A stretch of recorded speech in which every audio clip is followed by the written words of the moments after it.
السلام علیکم میرے بھائی۔ وعلیکم السلام سر۔ علیکم السلام ورحمۃ اللہ، کیسے ہیں؟ خیریت سے ہیں میرے بھائی؟ جی جی الحمدللہ، آپ کی دعا ہے۔ سر میں آپ کا اسٹوڈنٹ ہوں، اور اس وقت میں تقریباً یہ سارے ہمارے علماء کرام جو ہے نا اہل تشیع کے ہیں، اور جو اہل سنت کے، اس سب کو سن رہا ہوں اور پڑھ بھی رہا ہوں۔ بیسیکلی میں ہماری کیمرے کے سامنے بیٹھے نا، بالکل کیمرے کے جی سر نہیں، دوسرے اینگل آپ بہتر ہو گیا، ٹھیک۔ کہاں سے کال کیا آپ نے؟ کیا نام ہے؟ سر میں انجینئر سید باسط علی بات کر رہا ہوں، چائنا سے پی ایچ ڈی کا اسٹوڈنٹ ہوں، اور دین کا بھی تھوڑا بہت اسٹوڈنٹ ہوں، آپ لوگ سے سیکھ رہا ہوں۔ سر میرا ایک دو تین کیمرہ سامنے لائیں، کیمرہ سینٹر میں آ جائیں، یہ ویو جو ہے نا، ویو کے سینٹر میں آ جائیں۔ اب صحیح ہے، اب ٹھیک، اب اس کو نہ بولیں۔ سر میرے ایک دو تین سوال ہیں، اور چونکہ مناظرہ تو میں نہیں کر سکتا، آپ ہمارے بڑے ہیں، بس دو تین سوالات اس کے آپ ذرا سے جواب دے دیں، شکریہ ہوگی سر۔ سر پہلے تو یہ ہے کہ سورۃ فاتحہ میں جو اب ہم پڑھتے ہیں کہ ایاک نعبد و ایاک نستعین، یا اللہ ہم آپ سے ہی مدد مانگتے ہیں اور آپ کی عبادت کرتے ہیں۔ دوسرا سر ہم سورۃ النمل کی آیات نمبر 62 اس کا جواب لے لو پہلے، سورہ فاتحہ کا، اوکے؟ سورہ فاتحہ کا جواب لے لو، میں اس کا جواب دے دیتا ہوں۔ آپ میرے کمپلیٹ کر کے پھر آپ ساری مطلب ٹائم لے لیں۔ اوکے بسم اللہ۔ سر سورۃ النمل کی جو آیات نمبر 62 ہے، اَمَّن يُجِيبُ الْمُضْطَرَّ إِذَا دَعَاهُ وَيَكْشِفُ السُّوءَ وَيَجْعَلُكُمْ خُلَفَاءَ الْأَرْضِ أَإِلَٰهٌ مَّعَ اللَّهِ قَلِيلًا مَّا تَذَكَّرُونَ، جس میں صاف صاف یہ ذکر کیا گیا ہے کہ اللہ کے سوا کوئی الہ نہیں ہے جس سے آپ مدد مانگ سکتے ہوں۔ یہ میں یا علی مدد کے بارے کے سلسلے میں آپ سے ڈسکس کر رہا ہوں۔ اور تیسرا سر ہمارا یہ پوائنٹ ہے کہ جو نہج البلاغہ میں وصیت نامہ نمبر 31 جو علی علیہ السلام، جو حضرت حسن علیہ السلام کو جو لیٹر لکھا ہوا تھا، اس کی تشریح بھی تقریباً یوں ہی ہے کہ جو مصیبت آ جائے آپ کے اوپر، تو آپ نے صرف اللہ کو پکارنا ہے، اور اللہ کے سوا کسی کو پکارنا نہیں ہے، اور اللہ کے دربار وہ ہے جس میں دربان ہی نہیں ہے، اور وہ آپ کو اللہ کے پکارنے میں وسیلے کی بھی ضرورت نہیں ہے۔ سر یہ تین پوائنٹس کے بنا پہ اگر ہم یہ لے لیں کہ یا علی مدد کہنا، تو بالکل اس گرتی پوائنٹس ہم لے لیں، یہ بالکل ہی زیادتی ہوگی اس تین پوائنٹس کے روح سے۔ اس کو سر اب ذرا ڈسکس کر لیں۔ دوسری سر پوائنٹ میری ایک اہم پوائنٹ ہی ہے، جو شاید آپ کے ساتھ کسی نے ذکر کی بھی نہ ہو، وہ یہ ہے سر کہ ایک ہمارے پاس قرآن مجید کے علاوہ جو بکس ہیں، اہل تشیع کے بکس ہیں، اور ایک اہل سنت کے بکس ہیں۔ تو اہل تشیع کے جو محدثین ہیں اور اہل سنت کے محدثین ہیں، اس میں اکثر حدیث یہ ہے کہ وہ بالکل برعکس ہوتے ہیں ایک دوسرے کے۔ بعض حدیث اس طرح ہے کہ اہل تشیع والے اپنی حدیث لیتے ہیں اہل سنت کے کتاب سے، اور اہل سنت والے اپنی حدیث لیتے ہیں اہل تشیع کی کتاب سے۔ تو عام مسلمان جو ہے، ہماری طرح جو عام مسلمان ہے، وہ بندہ کیا کرے؟ وہ کون سی کتاب کو لے؟ یہ اور سوال ہے، ایک منٹ ہاں، یہ اور سوال ہے۔ یہ پہلی بات یہ ہے کہ کوئی شیعہ جو ہے، کوئی شیعہ محدث جماعت مرکز سے احادیث نہیں لیتے۔ آپ نے جو یہ بات کی ہے نا، یہ مجھے نہیں معلوم آپ کو کہاں نظر آئی ہے کہ شیعہ جو مخالفین کا احادیث لیتے ہیں، وہ کوئی جاہل شیعہ ہوگا یا کوئی یا اب جدید دور کے شیعہ کرتے ہیں، جدید دور کے جو شیعہ علماء، ان کو تمیز نہیں ہے، وہ سنن ابن ماجہ فلان سے، وہ ان کے بڑے بڑے مراجع ہوتے ہیں، ان کے کتابوں کو آپ دیکھ لیں، مثلا آیت اللہ منتظری صاحب ان کی کتاب ولایت فقیہ، اس میں بہت سارے احادیث وہ لے کے آتا ہے، سنن نسائی وغیرہ سے۔ تو یہ بعض لوگ یہ کرتے ہیں، لیکن یہ شیعہ علماء اور محققین کا یہ روش نہیں ہے۔ شیعہ صرف اہل بیت علیہ السلام کے احادیث لیتے ہیں، اور شیعہ کتب سے لیتے ہیں، مخالفین کے کتب سے، صرف سوائے احتجاج کے طور پر، استدلال کے لیے، وہ بھی مناظرے کے لیے، مخالفین کے سامنے حجت لانے کے لیے لیتے ہیں، اور طرح سے نہیں لیتے۔ آپ نے جو سوال کیا ہے ایاک نعبد و ایاک نستعین کے متعلق، اگر آپ میرے چینل پہ جائیں، وہاں پہ ٹائپ کریں نستعین، لفظ نستعین ٹائپ کریں، تو میرے چینل پہ وہاں پہ آپ کو مل جائے گا، بہت سارے کلپس آئیں گے ایاک نعبد و ایاک نستعین۔ وہاں پہ میرا ایک پروگرام ہے 3 گھنٹے 19 منٹ، اس کے بعد ایک اور پروگرام ہے 56 منٹ کا، تو اس پہ آپ ان دو میں اس آیت کی جو تفسیر ہے ایاک نعبد و ایاک نستعین، اس کے متعلق میں نے بات کیا کہ ہم صرف اللہ سے مدد لیتے ہیں۔ یہ کوئی لفظ صرف اس میں نہیں ہے، لفظ صرف اس میں لفظ نہیں ہے، اور اس میں جو حیت ہے وہ بھی اس طرح نہیں ہے کہ حتماً وہ حصر پہ دلالت کرتا ہے کہ ہم صرف اللہ سے مدد لیتے ہیں۔ اگر صرف اللہ سے مدد لینا ہوتا تو غیر اللہ سے مدد لینا حرام ہوتا، کم از کم حرام ہوتا، کم از کم مکروہ ہوتا، اور اس کا قائل کوئی نہیں ہے۔ اس مسلمانوں کا عقیدہ نہیں ہے کہ غیر اللہ سے آپ مدد نہیں لے سکتے کسی بھی فرقے میں، کیونکہ یہ مردہ زندہ کی تو بات نہیں ہے، غیر اللہ سے مدد نہیں لے رہے، غیر اللہ سے پھر مدد لینا کیا ہو گیا؟ کم از کم مکروہ تو ہو جائے گا نا، یا حرام ہو جائے گا، یا جیسے آپ لوگ کہتے ہو شرک ہو جائے گا۔ شرک تو دور کی بات ہے، کم از کم مکروہ تو اس کا ثابت ہو جائے گا، جس کا قائل کوئی نہیں ہے۔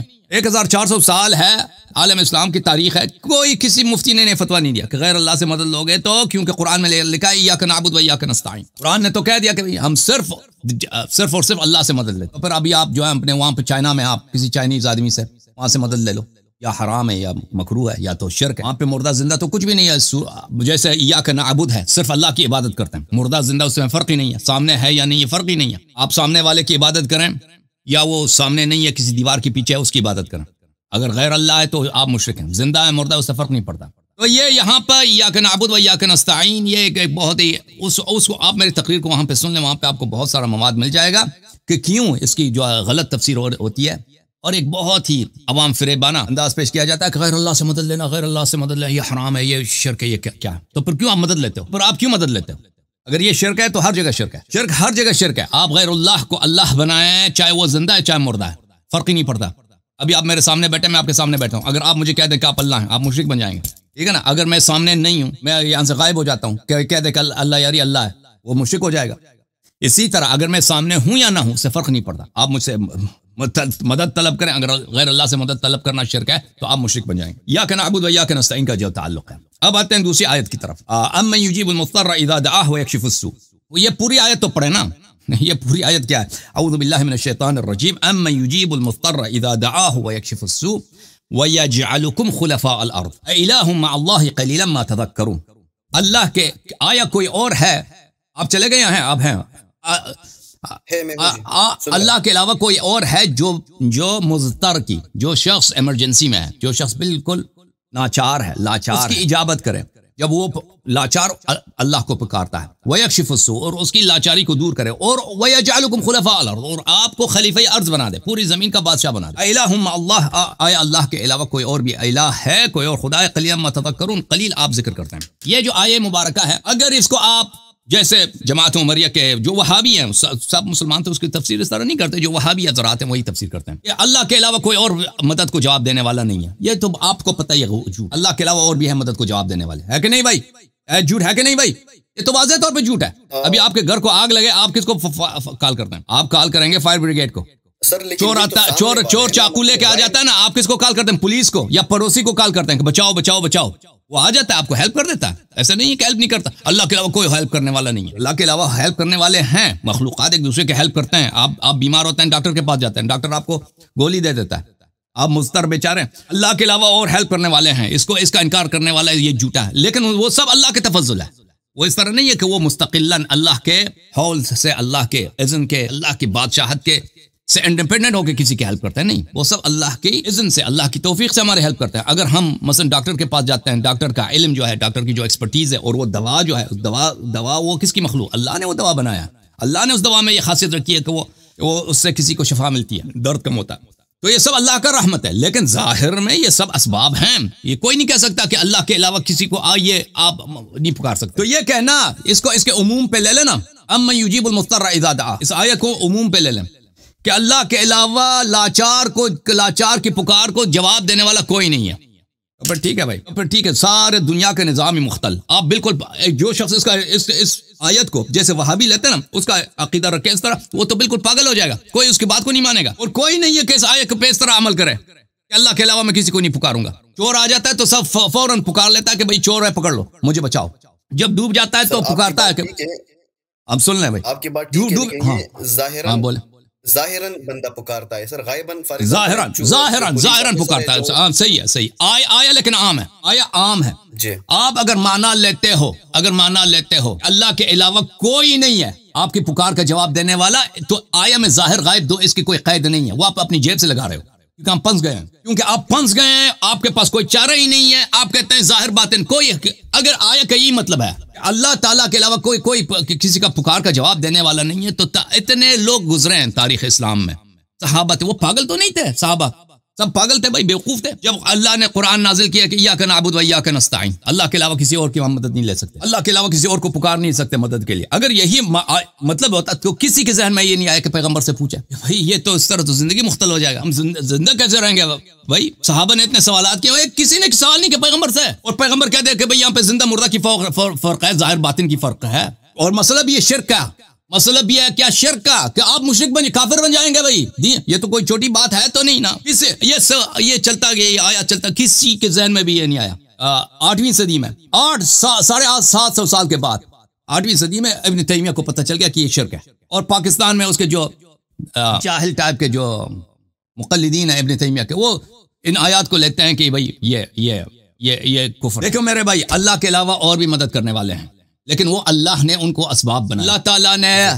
اللہ تعالیٰ نے دیکھو گولی میں ایک گولی ہے، اتنا گولی ہے، ٹھیک ہے نا، چھوٹی سی گولی ہے، اس میں ایسے شفا رکھی ہے کہ اگر پیغمبر بھی بیمار ہو جائے نا، کوئی نبی بھی بیمار ہو جائے، کوئی ولی بھی بیمار، اس کو دے دیں، اس سے اس کو شفا ملتی ہے، اس کی درد ٹھیک ہو جاتی ہے. دوا میں یہ اثر رکھا ہے. اللہ تعالیٰ کے علاوہ بھی ہیں، لیکن وہ سب کے سب اللہ نے بنائے، وہ اللہ کی درگاہ سے، اللہ کی توفیق سے، اللہ کی فضل و رحمت سے. وہ دوسرے جو بھی مدد کرتے ہیں نا، وہ اس طرح نہیں ہے کہ وہ جو ہیں وہ اللہ سے انڈیپینڈنٹ ہو کے، اللہ کے علاوہ، اللہ سے مستقل، ادھر اللہ ہے، ادھر یہ شخص ہے، ادھر یہ شخص ہے، تو یہ جو ہیں ہم یا اللہ سے مانگے یا اس سے مانگے، یہ انڈیپینڈنٹ ہے. نہیں، ہم جب فائر بریگیڈ کو بلاتے ہیں، ہم جب کسی پولیس کو بلاتے ہیں، یا ہم جب ہم ڈوب جاتے ہیں دریا میں، ہم سامنے والے کو پکارتے ہیں کہ بھئی آؤ کوئی رسی پھینک دو، ہمیں نکال دو یہاں سے. تو یہ سب کے سب یہ جو اسباب ہیں، یہ اللہ کے مخلوق ہیں. اللہ نے اپنے فضل و رحمت سے یہ اسباب مہیا کیے ہیں. جب ہم کسی مشکل میں پڑتے ہیں تو ان اسباب سے ہم فائدہ اٹھاتے ہیں. عرض یہ ہے کہ اس آیا کا عموم اس طرح نہیں ہے کہ جو آپ سمجھتے ہیں کہ اللہ کے علاوہ کسی کو آپ پکاریں، پکارنا ہی حرام ہے، یہ پکارنا ہی ہے، اس کا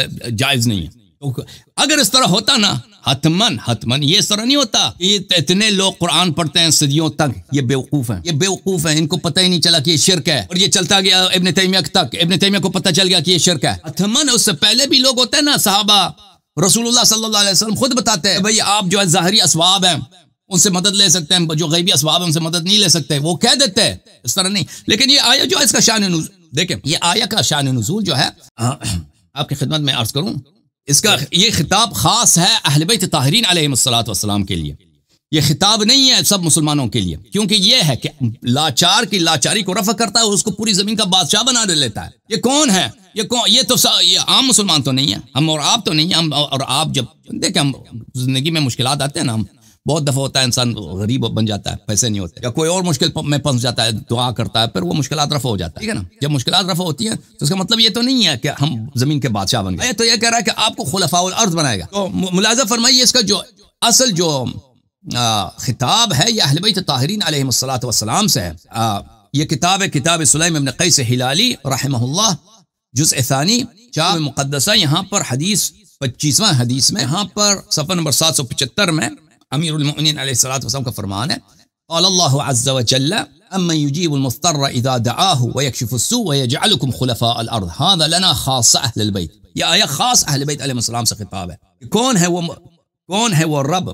کیا اللہ کے علاوہ کوئی اور بھی ہے جو مضطر کی پکار کو سنتا ہے، جب مضطر اس کو پکارتا ہے اور اس کی لاچاری کو رفع کرتا ہے، اس کو خلفاء الارض بنا لیتا ہے. اللہ تعالیٰ کی جانب سے ایک وعدہ ہے کہ اہل بیت طاہرین علیہم الصلوۃ والسلام لاچار، پوری امت نے ان کی مخالفت کی ہے، پوری امت نے اجماع کیا ہے ان کے حق کو غصب کرنے پر، ان کے ظالمین، ان کے دشمنوں کی سپورٹ میں. اللہ تعالیٰ نے وعدہ دیا ان کو کہ ان کی اس لاچاری کو رفع کرے گا، ان کی اس کمزوری کو ختم کر دے گا اور ان کو پوری زمین کے بادشاہت عطا فرمائے گا. یہ اس کا خطاب سب مسلمانوں کے لیے نہیں ہے. میں آپ کی خدمت میں عرض کروں کہ قرآن کتاب اتقان میں، الاتقان فی علوم القرآن میں، وہاں پہ ایک پورا باب ہے کہ قرآن مجید میں ایسے آیات بہت ہیں کہ ان کا خطاب عام ہے لیکن اس کے مقصود اس کے خاص افراد ہوتے ہیں. یہ الاتقان فی علوم القرآن جزء نمبر 1، چھاپ دار الفکر، کتاب چھپی ہے سنہ 2008 میں. یہاں پہ ملاحظہ فرمائیے وجوہ مخاطبات ہی، قرآن مجید میں جو خطابات ہیں اس کے اقسام ہیں. خطاب الثالث، اس میں خطاب نمبر 3 جو ہے خطابوں کے تیسرے قسم میں، یہ ہے خطاب العام والمراد به الخصوص. خطاب عام ہوتا ہے لیکن ظاہر میں وہ عام سب مخاطب ہیں. اما یجیب المضطر اذا دعا ویکشف السوء، لیکن اس سے مراد سب لوگ نہیں ہیں، اس سے مخصوص افراد ہیں. اما یجیب المضطر اذا دعا ویکشف السوء ویجعلکم خلفاء الارض. اس آیت سے وہی مخاطب ہیں جو ایک دن پورے زمین کے بادشاہ بنیں گے اور ان کی خلافت بھی اللہ کی جانب سے ہوگی، اللہ ان کو خلیفہ بنائے گا. اور یہ صرف اہل بیت طاہرین علیہم الصلوۃ والسلام، ٹھیک ہے نا. تو اس لیے میرے بھائی تب واپس آتے ہیں اس بات کی طرف کہ غیر اللہ سے مدد لینا. دیکھیں انسانی معاشرہ اسی بات پہ قائم ہے کہ ہم اسباب کا استفادہ کریں. اسباب ہیں، مدد لیتے ہیں، ہم ایک دوسرے سے مدد لیتے ہیں، ٹھیک ہے نا، مدد لیتے ہیں. آپ نے مجھ سے ابھی سوال کیا ہے، یہ ایک مدد لینے کا ایک قسم ہے. آپ نے مجھ سے ابھی میں آپ کو سمجھا رہا ہوں، یہ مسئلہ جواب دے رہا ہوں، یہ مدد لینا. آپ سے مدد لیتا ہوں، لوگ ایک دوسرے سے مدد لیتے ہیں. تو یہ کسی بھی جگہ پہ نہیں ہے کہ یہ مکروہ ہے یا حرام ہے. اسباب کے مختلف درجات ہیں. بعض اسباب جو ہیں وہ ظاہری ہیں، بعض اسباب غیبی ہیں. یہ کسی حدیث کسی روایت میں نہیں ہے. اگر کوئی سبب غیبی ہے تو آپ اس سے مدد نہیں لے سکتے. اگر آپ نے مدد لے لیا تو آپ کافر بن جائیں گے، آپ مشرک بن جائیں گے. رسول اللہ صلی اللہ علیہ وآلہ وسلم جب زندہ تھے حیات ظاہری میں بھی زندہ ہیں، زندہ تھے، اور جب دنیا سے چلے گئے پھر بھی زندہ۔ اس طرح نہیں ہے کہ ان کے وہ اب جب زندہ تھے وہ سبب تھے، اب سببیت ان کی جو ہے رفع ہو گئی ہے، اللہ تعالیٰ نے ان کے سب مقامات، معجزات، کرامات ان سے چھین لیے ہیں، کوئی اس کا قائل نہیں ہے۔ اب اگر ہم رسول صلی اللہ علیہ وسلم سے مدد مانگتے ہیں تو کیوں مشرک بنے؟ اور اس کے علاوہ اس کے پاس ہمارے پاس نصوص بہت زیادہ ہیں اہل بیت علیہ السلام کے۔ اہل بیت علیہ السلام نے فرمایا کہ ہم سے مدد مانگو۔ امیر المؤمنین علیہ الصلوۃ والسلام کے مختلف زیارات میں یہ جملہ بہت تکرار ہوتا ہے، وَكُنْ لِي عَلَى الدَّهْرِ ظَهِيرًا، پورے روزگار میں تم میرا ساتھی بن، میرا سپورٹر بن، میرا حامی بن۔ جی سر بولیں مزید۔ سر آپ کی بات ٹھیک ہے، تو کیا ایسا تاریخ میں ملتا ہے کہ حضور صلی اللہ علیہ وسلم نے یا اہل بیت علیہ السلام نے یا اصحاب علیہ السلام نے رضی اللہ تعالیٰ عنہ نے اہل بیت سے یا حضور صلی اللہ علیہ وسلم سے مدد لی ہو، یا کہ جو ہم دیکھیں رسول اللہ صلی اللہ علیہ وسلم کا مقام بہت بلند ہے، رسول اللہ صلی اللہ علیہ وسلم کا مقام بہت بلند ہے۔ رسول اللہ صلی اللہ علیہ وسلم کی مدد کے لیے اللہ تعالیٰ نے ملائکہ کو بھیجا ہے، ملائکہ نے مختلف جنگوں میں پیغمبر کی مدد کیا، اور وہ پیغمبر صلی اللہ علیہ وآلہ وسلم پورے خلائق میں سب سے عظیم ہیں، ان کو ضرورت نہیں ہے کہ کسی سے مدد مانگ لیں، یعنی غیبی جو اسباب ہیں ان سے مدد اگر وہ چاہیں مدد لے سکتے تھے، مدد مانگ سکتے تھے، لیکن وہ ان کا مقام ان سے برتر ہے، ان کو حاجت نہیں ہے۔ اسی طرح اہل بیت طاہرین علیہم الصلوۃ والسلام کا مقام دوسروں سے برتر ہے، ان کو وہی معجزات جو پیغمبر کے پاس ہے، امیر المؤمنین علیہ السلام کے پاس ہے، امام جعفر صادق علیہ الصلوۃ والسلام کے پاس ہے، تو ان کو اتنی ضرورت نہیں ہے کہ وہ ان سے طلب معجزہ کرے، طلب کرامت کرے، وہ خود کر سکتے ہیں، ان کے اختیار میں وہی پیغمبر جو معجزہ لاتے تھے، امیر المؤمنین علیہ السلام اسی معجزے کو جہاں چاہیں وہ اس کا جاری کر دیں، وہ کر سکتے تھے، اگر کوئی ضرورت پڑے وہ خود کر سکتے ہیں، ان کو طلب کرنے کی ضرورت نہیں، یہ دوسری بات۔ لیکن جہاں تک اصحاب کا تعلق ہے تو ہمارے حدیث میں ہے کہ اہل بیت طاہرین علیہ السلام نے اپنے اصحاب کو حکم دیا ہے کہ ہم سے طلب کرو، یا جاؤ امام حسین علیہ السلام کے قبر میں، امام حسین علیہ الصلوۃ والسلام سے اپنی حاجت مانگو، امیر المؤمنین علیہ الصلوۃ والسلام کے قبر میں جا کر ان سے حاجت طلب کرو، حدیث میں موجود ہے، اہل بیت علیہ السلام نے اس کا حکم دیا ہے۔ ٹھیک ہے سر دوسرا سوال ہمارا یہ ہے کہ آج جیسے آپ نے ابھی بتا دیا، تو ہمارے پاس محدثین کے دو گروپس بنتے ہیں، جس طرح اہل تشیع اور اہل سنت کے، تو عام مسلمان ہماری طرح وہ کون سے کتاب کو، کون سے احادیث کو مانے؟ ہم عام طور جو مسلمان ہیں وہ کنفیوزڈ ہے، جو اہل سنت کے مسلمان ہیں وہ کہہ رہے کہ اہل تشیع کے احادیث جو ہیں وہ ٹھیک نہیں مان رہے، اور اہل تشیع کے جو مسلمان وہ لوگ ہیں وہ جو ہے نا اہل سنت کے لوگوں کے حدیث محدثین کو حدیث نہیں سمجھ ٹھیک نہیں مان رہے، تو عام لوگ کون سے احادیث کو مانیں آج کی زمانے؟ عام لوگ جو شیعہ ہیں وہ تو صرف شیعہ حدیث کو مانتے ہیں نا، شیعوں کے لیے تو یہ پرابلم تو نہیں ہے کہ وہ کس کتاب کو مان لیں، جو جماعت مخالفین ہیں وہ اپنی احادیث کو مانتے ہیں، لیکن جب ثابت ہو جاتا ہے کہ ان کا طریقہ کار باطل ہے تو ان کو اپنے کتب سے ہاتھ دھونا پڑے گا، اپنے کتب کو چھوڑنا پڑے گا، اور انشاءاللہ تبارک و تعالی یہ ابھی اس کا موقع نہیں ملا، اگر ہم کبھی چاہیں، اور یہ کسی آپ کو شیعہ عالم کے پاس یہ مطالب نہیں ملیں گی، اگر ہم چاہیں، ہمارے پاس اتنے دلائل زیادہ ہیں اور مختلف دلائل اور تحقیقات ہماری بہت وسیع ہیں کہ جماعت مخالفین کے احادیث بالکل قابل اعتبار اور قابل اعتماد ہیں، دلائل بہت زیادہ، دلائل اتنے زیادہ ہیں، اور کسی شخص نے کو میں نے نہیں جانتا کہ دلائل کو جمع کیا ہو، تو یہ کبھی انشاءاللہ تبارک و تعالی اگر ہم اس پہ لیکچرز کا شروع کریں تو یہ تو بہت وسیع باب ہے، جماعت مخالفین کے احادیث کیوں غیر قابل اعتماد۔ پہلی بات یہی ہے کہ یہ سینہ بہ سینہ نقل ہوتا رہا، فلانے نے فلانے سے سنا، فلانے نے فلانے سے سنا، فلانے نے فلانے سے سنا۔ اب آپ کو خود پتہ ہے کہ فلانا جب فلانا سے سنتا ہے نا، اور وہ پھر دوسرے سے 3-4 واسطے پر آ جاتے ہیں تو اس میں کوئی اعتبار نہیں ہوتا، چاہے وہ ثقہ آدمی ثقہ بھی ہو، حالانکہ نقل کرنے میں انسان کا حافظہ جو ہے، میموری جو ہے، وہ بہت ہی کیا چیز ہے، بہت ہی غیر قابل اعتماد چیز ہے۔ انسان کی جو میموری ہے وہ انسان کے ساتھ بہت کھیلتا ہے۔ یہ تو اب آپ اس معاملے میں بہت ساری کتابیں لکھی گئی ہیں، جب آپ وٹنس جب کورٹ میں آتا ہے وہ ٹیسٹیفائی کرتا ہے کہ میں نے دیکھا ان چیز کو دیکھا، فلان آدمی آیا لمبے قد کا تھا، اس نے چاقو اٹھا کے کسی کو مارا، تو بہت دفعہ ہوتا ہے کہ وہ لمبے قد کا نہیں ہوتا، چھوٹے قد کا ہوتا ہے، یا آدمی بھول چکا ہوتا ہے، یا آدمی کو وہم ہوتا ہے، یا وہ کہتا ہے کہ میں نے دیکھا کہ اس نے کالے کپڑے پہنے تھے، حالانکہ اس نے وہی آدمی اس کو دیکھا لیکن وہ کالے کپڑے نہیں پہنا تھا، اس نے سبز کپڑے پہنے۔ آدمی کا حافظہ جو ہے وہ ساتھ نہیں دیتا، تو اس کے بہت زیادہ ریسرچ بہت زیادہ ہے، مختلف انداز میں انسان کی جو میموری ہے وہ قابل اعتماد نہیں ہے۔ پھر میموری کے علاوہ انسان کا جو اپنا پرسپشن ہے، انسان کی جو اپنی پرسپیکٹیو ہے، وہ نیریشن میں اثر انداز ہوتا ہے۔ انسان کے جو اپنے تعصبات ہیں، جو اپنی دلی میل میل سے مراد انکلینیشن، میل سے مراد گند نہیں، انسان کے دل میں جو کسی سے محبت یا کسی سے بغض ہے، تعصب ہے کسی مسئلے پر، وہ لازمی بات ہے. ایک مثلا اگر ایک جنگ ہے مسلمانوں اور عیسائیوں کے درمیان، مسلمان اس کو ایک انداز میں نقل کریں گے، عیسائی اس کو دوسرے انداز میں نقل کریں گے، لازمی بات ہے. مسلمان مسلمانوں کو ہیرو بنا کے پیش کریں گے اور عیسائی عیسائیوں کو بھی ہیرو بنا کے پیش کریں گے. اسی طرح تاریخ اسلام میں جو روات نقل کرتے ہیں، صحابہ ہوں، تابعین ہوں، تابعین، اس کے بعد والے الفاظ، ان کے تعصبات ان روایات پہ اثر انداز ہے. وہ الفاظ کا چناؤ کس طرح کرتے ہیں، کس باتوں کو نقل نہیں کریں گے، کن باتوں کو نقل کریں گے، تو لازمی بات ہے یہ اثر انداز ہوتی ہیں. تو لذا پہلی بات ہے کہ جماعت عمریہ کے جو احادیث کئی وسائط کے ساتھ نقل ہوئی ہیں، فرسٹ. سیکنڈ، اس کا ڈیپینڈنس ہے لوگوں کے میموریز پر. میموری ایک فالٹی چیز ہے، میموری ایک غیر قابل اعتماد چیز ہے، حافظہ. تیسری بات، اس لوگوں کے تعصبات ان نیریشنز پہ اثر انداز ہوتی ہیں. پھر سیاست کا جو خلفائے وقت کا، کہ خلفائے وقت ان کے مفادات اس طرح کے احادیث نقل ہونے میں ہے، لازمی بات ہے. جیسے ابھی ہمارے زمانے میں آپ پاکستان میں جائیں نا، ابھی سوشل میڈیا ہے، یا جو بڑے بڑے اینکرز ہیں، جو بڑے بڑے یوٹیوبرز ہیں، وہ ہر طرح کی بات نہیں کر سکتے. چھوٹے یوٹیوبرز کر لیتے ہیں، ان کی کوئی پرواہ نہیں کرتا، کوئی کسی جن کے چینل کوئی نہیں دیکھتا. جو بڑے یوٹیوبرز ہیں، جو سیاسی امور میں وہ جو باتیں کرتے ہیں نا، وہ اس طرح ہر طرح کی بات نہیں کر سکتے. ان کو بخوبی پتہ ہے، کیونکہ حکومت پاکستان کے اور جو سیاست ہے اس کو دیکھنا ہوگا. وہ فوج کے خلاف نہیں بات کر سکتے، عمران خان کی مثلا حمایت میں نہیں بات کر سکتے، یا مثلا ایسی بات کریں جو اداروں کو پسند نہیں کر سکتے. سب کو پتہ ہے نہیں کر سکتے. تو آپ سمجھتے ہیں کہ یہ ابھی زمانے میں ہے، پہلے نہیں ہوتا تھا. ابھی جو حالت ہے نا ہمارے آپ کے پاکستان میں سوشل نیٹ ورکس کا، سوشل میڈیا کا، پرانے زمانے میں محدثین یہی ہوتے تھے جو کسی حلقے میں بیٹھ کے حدیث نقل کرتے ہیں، وہی ہوتے تھے اثر انداز اپنے علاقوں میں. یا مثلا جمعے کا خطبہ دے رہے ہیں، حدیث نقل کر رہے ہیں، لوگ اس کے باتیں سن رہے ہیں، لوگ آ کے اس سے سیکھتے ہیں. تو جو وقت کے جو حکومتیں ہیں ان کے مفادات کو ملحوظ خاطر رکھنا بہت اہم ہوتا تھا. خلفاء بھی وہ علماء کی سپورٹ کرتے تھے، پیسے دیتے تھے، اور جو علماء ان کے پسند نہیں ہوتا تھا ان کے پیسے کٹ جاتے تھے، ان کو جیل میں ڈالتے تھے، قتل ہوتے تھے.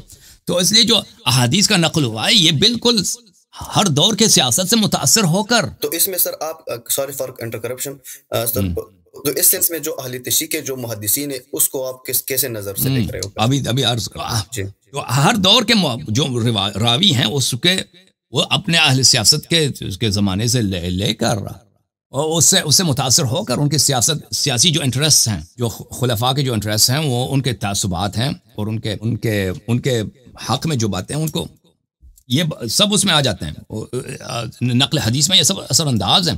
اس کے علاوہ آپ کی خدمت میں عرض کریں کہ بہت سارے جو ہیں محدثین جھوٹے تھے، جنہوں نے جھوٹی احادیث گڑھی ہیں، اور بڑے بڑے مشہور محدثین ہیں، وہ جماعت عمریہ ان کو ثقہ مانتے ہیں، لیکن وہ جھوٹے تھے، وہ جھوٹی احادیث نقل کرتے تھے، کیونکہ خلفاء ان کو پیسے دیتے تھے کہ ایسے احادیث نقل کیا جائے. لہذا جماعت مخالفین کی جو احادیث ہیں غیر قابل اعتماد ہیں، غیر قابل اعتبار ہیں. یہ کوئی بھی انسان عاقل ہو تو جو میں نے ایلیمنٹس اور جو عناصر میں نے ان کی گنی ہیں ان پہ غور کرے، ان کو سب کو بھی نہ مانے تو کچھ کو مان لینا، تو پتہ چل جاتا ہے کہ یہ جو ہے یہ غیر قابل اعتماد ہے. اور اس طرح کہ آپ کسی کورٹ آف لا میں جا کر آپ ٹیسٹیفائی کر دیں، وہاں پہ شہادت دے دیں، بھائی میں نے فلانے سے سنا، فلانے نے فلانے سے، فلانے نے فلانے، وہ آپ کو وہ جج وہیں سے بگا دے گا، اس سے کچھ بھی ثابت نہیں ہوتا ہے، یہاں سے نکل جائے. تو یہ جماعت عمریہ کا یہ ہے، ان کا دین اس طرح سے ثابت ہوتا ہے. شیعوں کا جو روایات احادیث ہیں میرے بھائی اس طرح نقل نہیں ہوئی ہیں. شیعوں کی جو احادیث ہیں، رسول اللہ صلی اللہ علیہ وسلم کے زمانے میں کتابیں لکھی گئیں، اہل بیت علیہ السلام نے کتابیں لکھی، امیر المؤمنین علیہ السلام کے اصحاب نے ان کے زمانے میں ان کو خطبوں کو لکھا، ان کی باتوں کو جمع کیا.